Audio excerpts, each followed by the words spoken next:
ඒ speaker reading එකක් අරන් ආවා. ඔයාගේ කරන්ට් රිලේෂන්ෂිප් එක ගැන බලන්න. ඔයා ෆෙයා එකක ඉන්න කෙනා එක්ක ඔයාට තියෙන කනෙක්ෂන් එක ගැන, එයා මොනවද ඔයා ගැන කනෙක්ෂන් එක ගැන හිතන්නේ කියලා බලමු.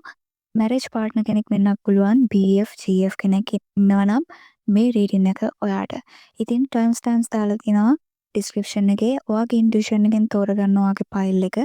මම ඔයාගේ රීඩින් එකෙන් හම්බෙන්නම්. හේපයිල්වන් ඉතින් ටික දවසකට පස්සේ මම වීඩියෝ එකක් අරන් එන්නේ. මේ වීඩියෝ එක ටයිම්ලස් රීඩින් එකක්. 2026 අවුරුද්දේ පළවෙනි රීඩින් එක මේ. ඉතින් හැමෝටම 2026 අවුරුද්ද යුනිවර්ස් බ්ලෙසිංස් ලැබෙන මැනිෆෙස්ටේෂන් ලයිෆ් එකට ආකර්ෂණය කරගන්න පුළුවන් වෙන අවුරුද්දක් වෙන්න කියලා ප්‍රාර්ථනා කරනවා. channel එකට අලුත් කෙනෙක් නම් subscribe කරන්න. personal reading අවශ්‍යයට පුළුවන් රීඩින් එකක් book කරගන්න මේ නම්බර් එකට message එකක් දාලා. පයිල්වන් මං ඔයාලගේ රිලේෂන්ෂිප් එකේ දකින ප්‍රධානම දේ ඔයාගේ පාර්ට්නර් වෙල්ති ෆැමිලි එකකින් එන කෙනෙක් වෙන්න පුළුවන්. නැත්නම් ඔයා වෙල්ති ෆැමිලි එකකින් එන කෙනෙක්. මං දකින ඔය දෙන්න අතර පවර් කපල් වයිබ් එක. සමහර අය ඇති ඔය දෙන්නම පොහොසත් ෆැමිලි එකකින් එන දෙන්නෙක්. එහෙම නැත්නම් පයිල්වන් ෆියුචර් එකේදී ඔය දෙන්නටම abundance life එකක් ගත කරන්න පුළුවන් විදිහේ ලක් එකක් තියෙනවා. financially stable වෙන්න පුළුවන් වෙනවා. ෆියුචර් එකේදී ඔය දෙන්නම financially stable තැනකට එයි. ඔයා ෆෙමිනින් කෙනෙක් නම් ෆියුචර් එකේදී ස්වාධීනව ෆයිනෑන්ෂල් දේවල් වලට ෆෝකස් කරලා ඔයාලා වැඩ කරයි. දැනට මෙහෙම වැඩ කරන අයත් ඇති. ඉතින් ඔයාගේ පාර්ට්නර් මන් දකිනවා පවර්ෆුල් පොසිෂන් එකක ලීඩර්ෂිප් පොසිෂන් එකක ඉන්න කෙනෙක් වෙන්න ඇති. මේ රීඩින් එක බලන ඔයා ෆෙමිනින් කෙනෙක් නම් ඔයාට වඩා වැඩිම කෙනෙක් වෙන්න පුළුවන්. සමහර අයට 30s වල අවුරුදු 30 ගණන් වෙන්න ඇති. ඔයාගේ බොයිෆ්‍රෙන්ඩ් රෙසනට් මැසේජස් කරන. රීඩින් එක බලන මැස්කිලින් කෙනෙක් නම් ඔයා මේ වගේ ගර්ල්ෆ්‍රෙන්ඩ් මැචුවර් කෙනෙක් විදිහට මම දකිනවා. සමහර අය සේම් ඒජ් වෙන්න පුළුවන්. පයිල්වන් ගොඩක් අයට මම දකින දෙයක් ඔයාගේ බොයිෆ්‍රෙන්ඩ් ගර්ල්ෆ්‍රෙන්ඩ් ජීවිතය ගැන හොඳ අත්දැකීම් ඇති කෙනෙක්. වයසින් අඩු නම් මැචුවර් පර්සනැලිටි එකක් තියෙනවා. සමහර අය ඇති මෙතන ඔය දෙන්නම පවුලේ වැඩිමල්ම කෙනා හෝ එකම ළමයා වෙන. මම දකින ඔයාලා රිස්පොන්සිබිලිටි එකක් ජීවිතේ වගකීම් ගොඩක් දරන බව. මෙතන ඇති ඔය දෙන්නගේ රිලේෂන්ෂිප් එක චයිල්ඩ්හුඩ් එකේ ඉඳන් තිබුණ දෙයක්. ඒ වගේම පොඩි කාලේ ඉඳන් යාළුවෝ විදියට මුණ ගැහුණ කපල්ස් ඇති. ඔයාගේ පාර්ට්නර් විනෝදයට බර කෙනෙක් කියලා මම දකිනවා. ඔය දෙන්න සෙලිබ්‍රේෂන්ස් වලට පාර්ටිස් වලට නිතරම යන අය. රිලේෂන්ෂිප් එකේදී ඔයාලා හැමදේම ඉහළින් සමරනව වෙන්න පුළුවන්. ඔයා බලාපොරොත්තු වුණ පර්ෆෙක්ට් පාර්ට්නර් ඔයාට මුණ ගැහුණ කියන හැඟීම ඔයාලට ඇති. ඔය දෙන්න මේ කනෙක්ෂන් එක නිසා රිලේෂන්ෂිප් එක නිසා ආධ්‍යාත්මික පැත්තට යොමු වෙන බවකුත් තියෙනවා. නැත්නම් ඔය දෙන්න මුණ ගැහුනේ ස්පිරිචුවල් ප්ලේස් එකක ස්පිරිචුවල් දේවල් ඔයාලගේ කනෙක්ෂන් එකට සම්බන්ධ ඇති.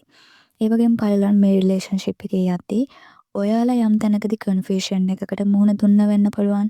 ඉස්සරහට කන්ෆියුෂන් එකක් ඇති වෙන්නත් පුළුවන් යම් හේතුවක් නිසා. මම දකිනවා සමහර අයට මේ කියන්නේ මං සුළු පිරිසකට රෙසනේට් අය ගන්න ඔයාලගේ රිලේෂන්ෂිප් එක ඇති වුණාට පස්සේ ඔය දෙන්නගෙන් කෙනෙක්ගේ එක්ස් නැවත එන්න try කරන්න ඇති.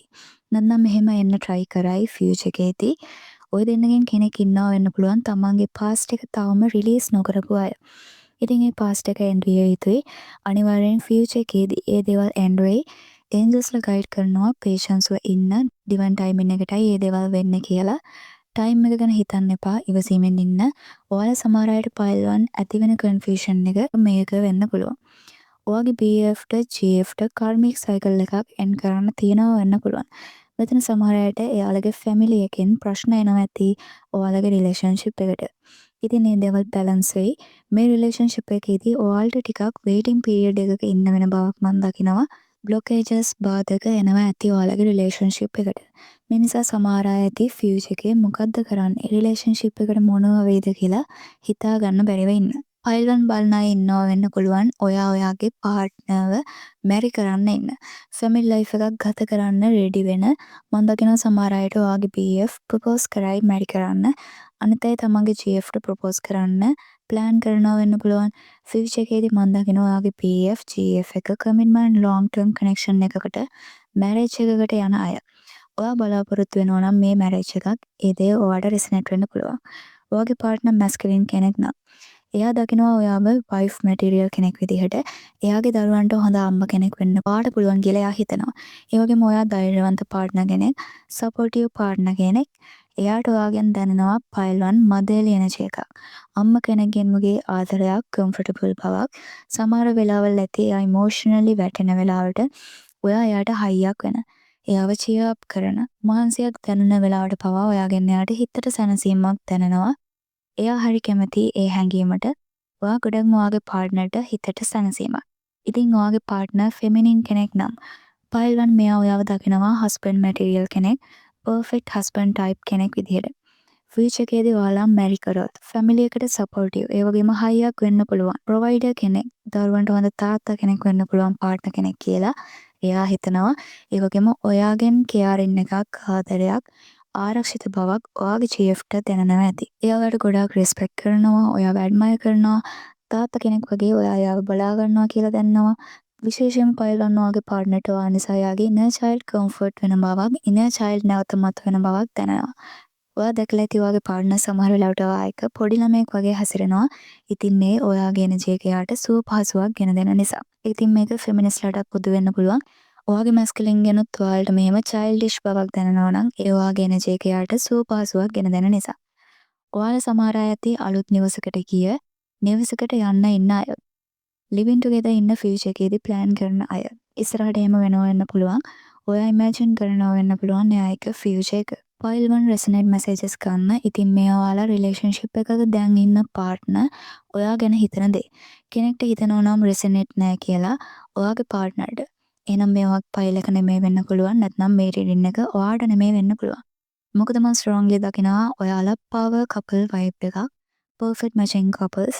ඔය දෙන්න තුල එක හා සමාන පවර්ෆුල් එනර්ජි එකක් තියෙනවා, ඩිවයින් කපල් වයිබ් එකක්, ස්පිරිචුවල් ලව් එකක් තියෙනවා. ඉතින් පයදන් සමහර අයට ඔයාගේ පාර්ට්නර් ෆොරින් කන්ට්‍රි එකක නම් ඉන්නේ. එයා ඒෂියන් කන්ට්‍රි එකක වෙන්න පුළුවන්. මම දකිනවා තව සමහර අයට මේ කෙනා ෆොරින කෙනෙක් නම් එයා ඉපදුනේ ඒෂියන් කන්ට්‍රි එකක. ඔයාලා ලයිබ්‍රරි එකකදී මුණ ගැහුණා වෙන්න පුළුවන්. ඒෂියන් කන්ට්‍රි එකකදී මුණ ගැහුණා වෙන්න පුළුවන්. චයිල්ඩ්හුඩ් යාළුවෙක් මාර්ගයෙන් හෝ ක්‍රියේටිවිටි සම්බන්ධ, කලාව සම්බන්ධ දෙයකදී මුණ ගැහුණ අය ඇති. ඉවෙන්ට් එකක, පාර්ටි එකක, උත්සවයක, සෙලිබ්‍රේෂන් එකකදී, ක්ලබ් එකකදී වෙන්නත් පුළුවන් කෙනෙක්ට. ඔයාගේ පාර්ට්නර් රිලේෂන්ෂිප් එකේදී ටිකක් කන්ට්‍රෝල් කරන බවක් ඇති. මම දකිනවා එයාගෙන් ඉම්පල්සිව් එනර්ජි එකක්. ගොඩක් කේන්ති යනවා හෝ හදිසි තීරණ ගන්න, ඉක්මනට කලබල වෙන කෙනෙක්. පොඩි දෙයකටත් මූඩ් ඩවුල් යන කෙනෙක්. ඔයාට සමහර වෙලාවට දැනෙනවා ඇති එයා ඉමෝෂනලි ඩිටැච්ඩ් කියලා. එයාගේ මූඩ් එක අනුව හරි ඉක්මනට එයා වෙනස් වෙනව වෙන්න පුළුවන්. ඉන්ට්‍රෝවර්ට් හෝ ඇම්බිවර්ට් වෙන්න ඇති පර්සනැලිටි ටයිප් එක. මම දකිනවා එයා තනියම ඉන්න ආස කෙනෙක්. කියන්න තියෙන දේ අනිත් කෙනාගේ හිත රිදුනත් නැතත් කෙලින්ම කියන කෙනෙක් වෙන්න පුළුවන්. ඔයලන් මම දකිනවා එයා ට්‍රූත් එක ඇත්ත කතා කරන බව ගොඩක් අගය කරනවා. නීතියට වැඩ කරන ලොජිකල් ටයිප් කෙනෙක් වෙන්නත් පුළුවන්. ජොබ් එක උනත් ලෝ රිලේටඩ් ඔතොරිටි පොසිෂන් එකක, ලීඩර්ෂිප් පොසිෂන් එකක වෙන්න පුළුවන්. ඒ කියන්නේ CEO, මැනේජර්, ඩිරෙක්ටර්, ලෝයර් මේ වගේ ජොබ් ටයිප් එකක් වෙන්න පුළුවන්. බිස්නස් එකක් තමන්ගෙම කියලා දෙයක් කරනවා වෙන්නත් පුළුවන්. ස්ටඩීස් කරන කෙනෙක් නම් මේ දේවල් සම්බන්ධ දෙයක් ඉගෙන ගන්නවා වෙන්න පුළුවන්. ඒ වගේම ක්‍රියේටිවිටි එක සම්බන්ධ දෙයක් ඉගෙන ගන්නවා හෝ ජොබ් එක කරනවා වෙන්න පුළුවන්. ඉතින් පයිලන් මේ ඔයාගේ පාර්ට්නර් ගැන, එයා ඔයා ගැන හිතන දේ. ඉතින් ඊළඟ වීඩියෝ එකෙන් හම්බ වෙනකම් stay happy, have peace. Bye bye. Hey pile 2. ඉතින් ටික දවසකට පස්සේ වීඩියෝ එකක් අරන් ආවා. මේ වීඩියෝ එක ටයිම්ලස් රීඩින් එකක්. 2026 අවුරුද්දේ පළවෙනි රීඩින් එක මේ. ඉතින් හැමෝටම 2026 අවුරුද්ද යුනිවර්ස් බ්ලෙසිංස් ලැබෙන, මැනිෆෙස්ටේෂන්ස් ලයිෆ් එකට ආකර්ෂණය වෙන අවුරුද්දක් වෙන්න කියලා ප්‍රාර්ථනා කරනවා. channel එකට අලුත් කෙනෙක් නම් subscribe කරන්න. personal reading අවශ්‍යයට පුළුවන් රීඩින් එකක් book කරගන්න මේ නම්බර් එකට message එකක් දාලා. පයිල් 2 මන් දකිනවා ඔයා මේ කනෙක්ෂන් එකෙන් ගොඩාක් ස්ට්‍රෙස් වෙලා වෙන්න පුළුවන් ඉන්නේ. ඔය දෙන්නගෙන් කෙනෙක් මේ කනෙක්ෂන් එකේ වැඩි එෆර්ට් එකක් දරනවා කියලා මන් දකිනවා. විශේෂයෙන්ම ඔයා ලොකු එෆර්ට් එකක් දරනවා මේ කනෙක්ෂන් එක කන්ටිනියු කරන් යන්න. පයිල් 2 රීඩින් එක බලන අය ගොඩක් ස්ට්‍රෙස්ෆුල් සිටුේෂන් එකක ඉන්නේ. දිගටම මේ වීඩියෝ එක බලන්න හිතෙනවා නම් රෙසනේට් පණිවිඩ ගන්නත් ඔයාලට පුළුවන්. පයිල් 2 බලන අය මේ කනෙක්ෂන් එකේ ට්‍රූත් එක දැනගන්න කැමති අය විතරක් කන්ටිනියු කරන්න. රීඩින් එක බලන්න ධෛර්යයක් නැහැ කියලා හිතනවා නම් ජෙන්ට්ලි රිමයින්ඩ් කරනවා වීඩියෝ එක ස්කිප් කරන්න පුළුවන්. ඉතින් පයිල් 2 ඔයා ඉන්න සෑහෙන මානසිකව ස්ට්‍රගල් එකක වෙන්න පුළුවන්. ඔයා තමන්ගේ සිතුවිලි එක්කම තරඟ කරනවා ඇති, ස්ට්‍රගල් කරනවා ඇති. මේක ඔයාගේ පාර්ට්නර් සම්බන්ධ දෙයක් වෙන්න පුළුවන්. මේ කනෙක්ෂන් එක පවත්වාගෙන යන්න ඔයා ගොඩාක් මහන්සි වෙනවා. සමහර විට ඔයාට දැනෙන හැඟීම් පවා ඔයා කන්ට්‍රෝල් කරන් ඉන්නවා ඇති. ඔයා මෙයාට කියන්න තියෙන දේවල්වත් කියන්නේ නැතුව හැඟීම් එක්ස්ප්‍රෙස් කරන්න නැතුව ඉන්නවා ඇති. රීසෙන්ට්ලි නැත්නම් ළඟදි දවසක ඔයා ඔයාගේ පාර්ට්නර් එක ආගියුමන්ට් එකක් වුණත් වෙන්න ඇති. මම දකින ඔය දෙන්නගේ අදහස් පවා එකිනෙකාට වෙනස් බවක්. සමහර අයට ඔයාගේ පාර්ට්නර් ටිකක් කන්ට්‍රෝලින් කෙනෙක් වෙන්නත් පුළුවන්. ඔයා මේ රිලේෂන්ෂිප් එක ගැන කන්ෆියුෂන් එකක ඉන්නවා. තීරණ ගන්න කලින් මේ කනෙක්ෂන් එකේදී ඔයා ටිකක් කාලය ගන්න හොඳට හිතන්න. ඔය දෙන්න අතර තියෙන්නේ මේ වෙලාවේ උණුසුම් බවක් නම් රණ්ඩු ගැටුම් නම් මේ දේවල් ගැන කතා කරන්න කලින් ප්‍රශ්න ගැටලු විසඳන්න කලින් ටිකක් රෙස්ට් කරන්න නැත්නම් සිටුේෂන් එක කාම් ඩවුන් වෙනකම් ඉන්න. ඔයාගේ GF PF එක පීස්ෆුල් කන්වර්සේෂන් එකක් අරන් යන්න බැරි බවක් මම දකිනවා. එයා කියුණු වචන උනත් කියනවා ඇති, ඔයාගේ හිත රිදෙනවා ඇති. ඔයාලා අතර දැන් ලොකු ගැටුමක් නැත්නම් පුංචි පුංචි ප්‍රශ්න නම් තියෙන. මේ දේවල් දුරදිග අරන් ඔයා විසඳ ගන්න බලන්න. සමහර අයට දැනටම හිතෙනවා ඇති මේ රිලේෂන්ෂිප් එකේ කාලය ඉවර වෙමින් යනවා කියලා.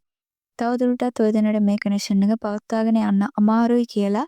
මොකද මම දකිනවා මේ රිලේෂන්ෂිප් එකට කැප වෙන්නේ එෆර්ට් එකක් දරන්නේ එක්කෙනයි. ඔයා නම් මේ කෙනාට ඔයා ගොඩාක් ඇටැච්මන්ට් එකකින් ඉන්නවා. ඔයා ඉමෝෂනලි මේ කෙනාට ලොකු සපෝට් එකක් දෙන්න උත්සාහ කරනවා. මේබි මේ එයා වෙන්න පුළුවන්. රෙසනේට් විදිහට ගන්න. ඔයාලා සමහර අය මේ රිලේෂන්ෂිප් එක නවත්වන්න තීරණයක් ගන්න බවක් මම දකිනවා. ඔයාලගේ අනාගතය ගැන තීරණයක් ගනි.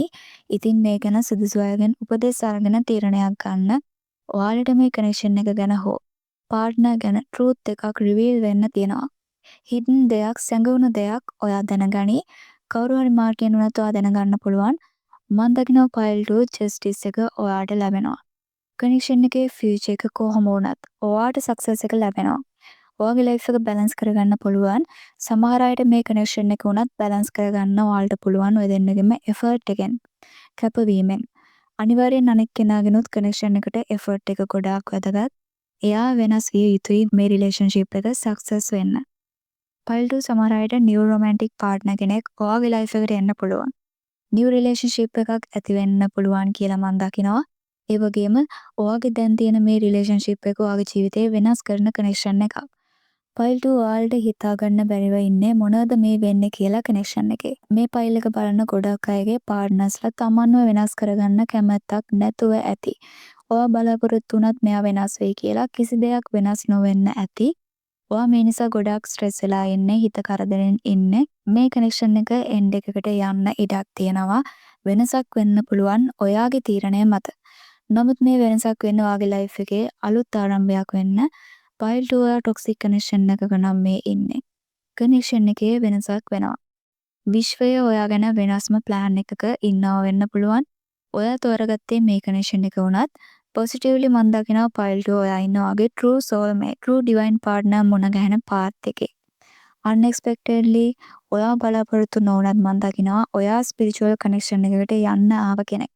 ඔයා ඔයාගේ ආත්මයෙන්ම තේරුම් ගන්න පුළුවන් true divine partner කෙනෙක් ඔයාගේ ලයිෆ් එකට ඔයා ආකර්ෂණය කරගන්නවා.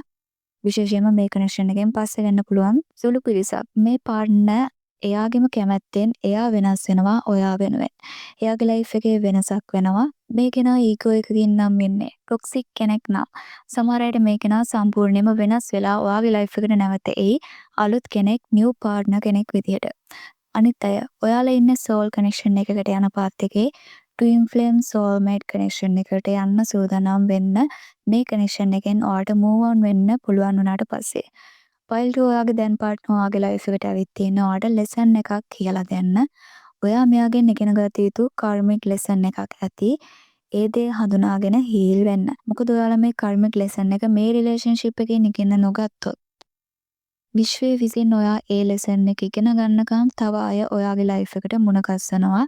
ඒක තමයි මේ ජර්නි එකේ ස්වභාවය. මේ දේ අවබෝධ කරගන්නේ නැති අය තමයි නැවත නැවතත් කාර්මික් පාර්ට්නර්ස්ලා එක්ක රිලේෂන්ෂිප් වලට ගිහින් වෙහෙස වෙන්නේ. ඉතින් ඒ වගේ කනෙක්ෂන්ස් වලට මුණ දුන්න අය ඇති. ඒ අය දන්නවා. ඔයාලගේ මේ ලෙසන්ස් මොනවද කියලා පර්සනල් රීඩින් එකකින් උනත් ඔයාලට දැනගන්න පුළුවන්. ඔයාලටම ඉන්ඩියේෂන් එකට දැනෙයි ඇයි මේ කෙනා ඔයාගේ ලයිෆ් එකේ ඉන්නේ. ඉගෙන ගත යුතු පාඩම මොකක්ද කියලා. පයිල් 2 ඔයා ටිකක් රෙස්ට් කරන්න, තනියම සොලිටියුඩ් ඉඳලා ටයිම් එකක් අරන් හිතන්න ඔයාට අවශ්‍ය මොන වගේ පාර්ට්නර් කෙනෙක්ද මේ කෙනා ඔයාට ඒ ගැළපෙන සුදුසු පාර්ට්නර්මද කියලා. සමහර අයට මේ කෙනාව විශ්වාස කිරීමේ හැකියාව ඔයාට තියෙනවා. කනෙක්ෂන් එක බැලන්ස් වෙන්න පුළුවන්. ඔයාගේ ඉන්ටියුෂන් එකට කනෙක්ට් වෙන්න ඔයාලගේ ලයිෆ් එකේ වෙන හැමදේම ඩිවයින් ටයිමින් එකට වෙන්නේ පයිල් 2. සරෙන්ඩර් වෙන්න ඩිවයින් එකට ඔයාගේ ලයිෆ් එකේ වෙනසක් වෙන්න ගනී හරිම ටයිම් එකේදී. විශේෂයෙන්ම පෙබරවාරි මාසෙදී නැත්නම් තව මාස දෙකක් ඇතුළත. සමහර අයට සෝල් කනෙක්ෂන් එකක් දැනෙන කෙනෙක් ඔයාගේ ලයිෆ් එකට එනවා මේ කාලේදී. ට්වින් ෆ්ලේම් කාඩ් එක රීඩින් එකේ ඇවිත් තියෙනවා. ඔයාලා ට්වින් ෆ්ලේම් ජර්නි එකක යන කෙනෙක් නම් ඔයාගේ BF GF වෙනස් වෙයි, වෙනස් වෙලා ට්‍රාන්ස්ෆෝර්මේෂන් එකකට යයි. ගොඩක්ම මේ රීඩින් එක බලන්නේ කාර්මික් BF GF කෙනෙක් ඉන්න අය වෙන්න පුළුවන්. ඉතින් ෆියුචර් එකේදී ඩිවයින් ටයිමින් එකට ඔයාට සුදුසුම දේ වෙනවා කියලා විශ්වාසයකින් ඉන්න. ඔයාගේ දැන් පාර්ට්නර් රෙඩි නෑ ඒ එෆර්ට් එක දෙන්න. එයා එකට පසුබට වෙනවා. එයා ඉමෝෂනලි අවේලබල් නැති කෙනෙක් වෙන්න ඇති. ඉමෝෂනල් සපෝට් එක එයාගෙන් ඔයාට ලැබෙන්නේ නැතුව ඇති. ඉතින් මෙයාගේ පර්සනැලිටි එක ගත්තම මෙයා ප්ලේෆුල් චරිතයක්. තමන්ගේ පර්සනල් ලයිෆ් එක ඔයා එක්කව ෂෙයා කරගන්න නැති කෙනෙක් වෙන්න ඇති. ටිකක් කපටි කෙනෙක් වෙන්නත් පුළුවන්. නමුත් මම දකිනවා සුළු පිරිසකට ෆියුචර් එකේදී ඔයා ඉවසීමෙන් හිටියොත් ඔය දෙන්න අතර අන්ඩර්ස්ටෑන්ඩින් කනෙක්ෂන් එකක් ඇති වෙයි. නමුත් ප්‍රශ්නය ඔයා ඒ එෆර්ට් එක දරන්න කැමතිද කියන දේ. ඉතින් ඔයාගේ තීරණයක් ඒක. කොහොම නමුත් මේ කනෙක්ෂන් එක ඔයා ලැබිය යුතු සුදුසුම කනෙක්ෂන් එක නෙමෙයි නම් සුදුසුම කෙනා හරිම වෙලාවට ඔයාගේ ලයිෆ් එකට විශ්වය විසින් ගෙන්වනවා කියලත් ඔයා මතක තබා ගත යුතුයි. කොහොම මොන දේ වුණත් පයිල්ටෝ ඔයාට ඉක්වල් නැත්නම් සමාන ආදරයක් දෙන පාර්ට්නර් ඔයාගේ ලයිෆ් එකට එනවා. ස්ට්‍රෝං අවුට්කම් එකක් මම දකිනවා. ඔයා වික්ටරි එකකට යනවා. ඔයාගේ ජීවිතේ සක්සස් එකට යනවා. ඩිවයින් කනෙක්ෂන් එකක් true life partner features purse soulmate twin flame ඔයාගේ ලයිෆ් එකට එනවා පයිල් 2. ඉතින් ඔයාගේ ඔයා රිලේෂන්ෂිප් එකක ඉන්න පාර්ට්නර් මොනවද ඔයා ගැන හිතන්නේ කියලා බැලුවොත් පයිල් 2 ඔයාගේ කරන්ට් BF GF හිතනවා වෙන්න පුළුවන්. ඔයා කනෙක්ෂන් එකට එයාට උනත් too much attachment එකකින් ඉන්නවා කියලා. සමහර අය immature බවකින් නම් ඉන්නේ කනෙක්ෂන් එකේ. එයා හිතනවා ඔයා emotionally mature වුණා නම් කියන දේ. නැත්නම් ඔයා තුළ දියුණුවක් self improvement එකක් වුණා නම් කියන දේ. ඒ වගේම ඔයා financially stable වුණා නම් කියලා දේ හිතනවා වෙන්නත් පුළුවන්. ඒ වගේම ඔයාගේ පාර්ට්නර් හිතනවා ඔයා impulsive ඉක්මනින් කලබලලා තීරණ ගන්න කෙනෙක් කියන දේ. සමහර විට ඔයා මේ කනෙක්ෂන් එකේදී හදිසි තීරණ ගන්නවා වෙන්න පුළුවන්. මෙයා ගැන ඩවුට් කරන ඇති රණ්ඩු වෙනවා වෙන්න පුළුවන්. ස්ටෝක් කරනවා වගේ කියලා එයා හිතනවා. ඒ වගේම තව සමහර අයට ඔයාගේ GF PFට දැනෙනවා ඔයා එක්ක තියෙන මේ බැඳීම සෝල් කනෙක්ෂන් එකක් වගේ කියලා. නැත්නම් හුරු පුරුදු කෙනෙක් වගේ හැඟීමක් එයාට දැනෙනවා. පයිල් 2 ඔය දෙන්නගේ කනෙක්ෂන් එකට ඔයාගේ පවුලේ අයගේ මැදිහත් වීම වැඩි කියලා හිතනවා වෙන්නත් පුළුවන් කෙනෙක්ට. රෙසනේට් අය ක්ලේම් කරගන්න ඒ පණිවිඩ ඔයා එක්ක ලොං ටර්ම් කනෙක්ෂන් එකකට යන්න ප්ලෑන් කරනවා වෙන්නත් පුළුවන් මේ ඔයාගේ කරන්ට් පාර්ට්නර්. හරි කරන්න හිතනවා ඇති සමහර අය මොකද එයා දකිනවා ඔයා තමයි එයාගේ හිතේ හිටිය පර්ෆෙක්ට් ටයිප් පාර්ට්නර් කියලා. නැත්නම් එයා ෆැන්ටසයිස් කරපු හීන දැකපු පාර්ට්නර් ඔයා වගේ කියන දේ. පයිල් 1 ඔයාලා ඉන්නවා ඇති ඔයාගේ GFට PFට ටිකක් emotionally too much available නැති අය. soft loving energy එකක් නැති අය ඉන්නවා වෙන්න පුළුවන්. ඔයා ගැන එයා මේ විදියට හිතනවා. ඔයා මෙහෙම නිසා සමහර අයට එයා හිතනවා ඇති ඔයාට වෙන කෙනෙක් ඉන්නවා හෝ ඔයා චීට් කරනවා ඇති කියලත්. ඒ වගේම ඔයා සීක්‍රටිව් කෙනෙක් රහසිගතව තමන්ගේ ලයිෆ් එක ගෙවන කෙනෙක් කියලත් ඔයාගේ පාර්ට්නර් හිතනවා. පයිල් 2 ඔයා මෙයාගේ සෝෂල් මීඩියා චෙක් කරනවා නම් එයා අනිවාර්යෙන් දන්නවා ඔයා එයා ගැන මෙහෙම ගොඩක් හිතනවා හොයනවා ස්ටෝක් කරනවා කියලා. පයිල් 2 ඔයා ගොඩක් ආකර්ෂණීය කෙනෙක්. මෙයා ඔයා ගොඩක් ලස්සනයි හැන්සම් කියලා හිතනවා. ඒ වගේම ඔයාට කැමති අයත් ගොඩක් ඉන්නවා කියලා එයා දන්නවා. ඒ වගේම ඔයා ඔයාගේ පාර්ට්නර්ට වඩා තරුණ ඇති, වයසින් බාලා ඇති නැත්නම් දෙන්නම සේම් ඒජ් වෙන්නත් පුළුවන්. මේ නිසා ඔය දෙන්න අතර සමහර අදහස් නොගැලපීම් තියෙනවා පයිල් 2. ඉතින් පයිල් 2 මම හම්බෙන් තෝරගෙන චිට්ස් වලින් බලනවා ඔය දෙන්න ගැන පණිවිඩ මොනවද කියලා. පයිල් 2 ඔයාගේ කරන්ට් GF PF ડોක්ටර් කෙනෙක් වෙන්න පුළුවන්. සෝෂල් මීඩියා ඉන්ෆ්ලුවෙන්සර් කෙනෙක් වෙන්න පුළුවන්. මෙන්ටර් කෙනෙක්, උපදේශක කෙනෙක්, ටීචර් කෙනෙක්, ගුරුවරයෙක් වෙන්න පුළුවන්. මොටිවේෂනල් ස්පීකර් කෙනෙක් වෙන්නත් පුළුවන්. ඔයාට වඩා වයසින් අඩු කෙනෙක් පයිල් 2 ගොඩක් අයට නැත්නම් ලොකු ඒජ් ගැප් එකක් තියෙනවා වෙන්න පුළුවන්. රටවල් වලින් ඇවිත් තියෙනවා රුමේනියා, ඊශ්‍රායල්, කැනඩා. ඉතින් මේ කන්ට්‍රීස් රිලේටඩ් වෙන්න පුළුවන්. මේ කෙනා පිට රටක නම් ඉන්නේ මේ රටවල් වල වෙන්නත් පුළුවන් ඉන්නේ. සමහර අයට මේ කෙනා එක්ක ඔයාට ඩිවයින් කනෙක්ෂන් එකක් ඇති. නමුත් එන් කරන්න කාර්මික් සයිකල් එකක් තියෙනවා වෙන්න පුළුවන් ඔය දෙන්නට. අනිත් අයට ඔයාට ඩිවයින් කනෙක්ෂන් එකක් ගැන අනිවාර්යෙන් බලාපොරොත්තු තියාගන්න පුළුවන්. නොවැම්බර් මාසයේ කනෙක්ෂන් එකට වැදගත් වෙයි. ඒ වගේම පෙබරවාරි අප්‍රේල් කාලයත් වැදගත් කියන දේ මම දකිනවා. ඉතින් පයිල් 2 මේ ඔයාගේ current GF BF marriage partner ගැන. ඉතින් ඊළඟ වීඩියෝ එකෙන් හම්බ වෙනකම් stay happy, have peace. Bye bye.